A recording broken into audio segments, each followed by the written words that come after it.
There's a sense of optimism, downright euphoria for some people about what the next few years could look like in the market.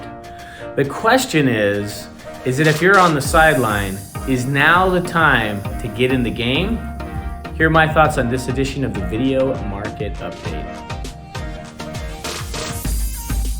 So we're currently sitting kind of in two places. We're sitting in a place, whether real or perceived or hoped, that there's going to be this boom. The boom in the stock market, boom in the economy because of lower regulations, more mergers and acquisitions. We'll have some stability with the tax code as tax cuts are extended. And so we still don't know yet. There's a lot of unforeseen. But the question that has been coming to the fore is, if I have cash or cash equivalents, is now the time to get out of those and get into something that's a little bit more long-term investment focused.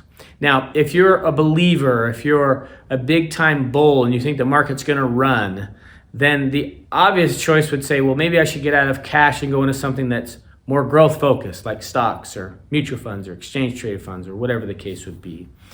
Recently, Dan Newhall, who's the head of portfolio solutions at Vanguard, has said that he believes the time is now to get out of cash due to what he calls reinvestment risk. What does that mean?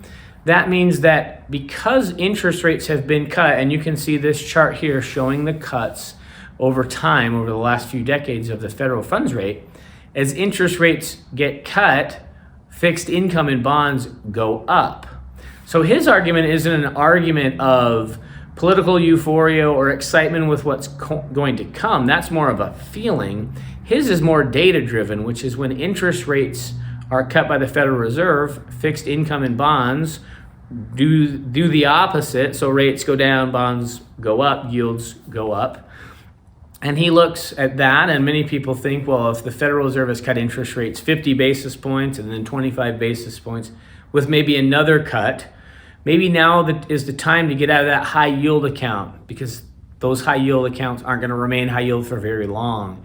CDs that used to be at 5.25, 5.5 are now coming in just below 4. There are still some fixed annuities that are paying 4, 4.5, but again, for how long?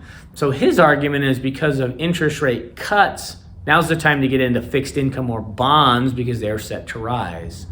Now, that may be priced into the market because if you look here, some of the more popular bond funds that track overall bond markets, or a 20-year fixed income or 20-year bond fund, and you can see the performance has not been very good over the last few years, and even year to date hasn't been. So maybe it's priced in, maybe there's more room to grow, but the argument is if I sit in cash and I reinvest in cash, I may be missing out on potential returns, whether that's more conservative returns on on bond funds, bond mutual funds, or maybe I'm missing out on the potential for an upward swing in the market because of this optimism of the next few years.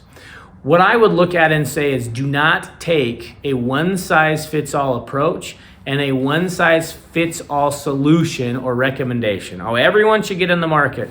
Everyone should get out of cash. Everyone should go to this or that or the other thing. It's based on your individual situation, and everybody is different. So do not take advice where it's painted in a broad brush. Look specifically at your situation.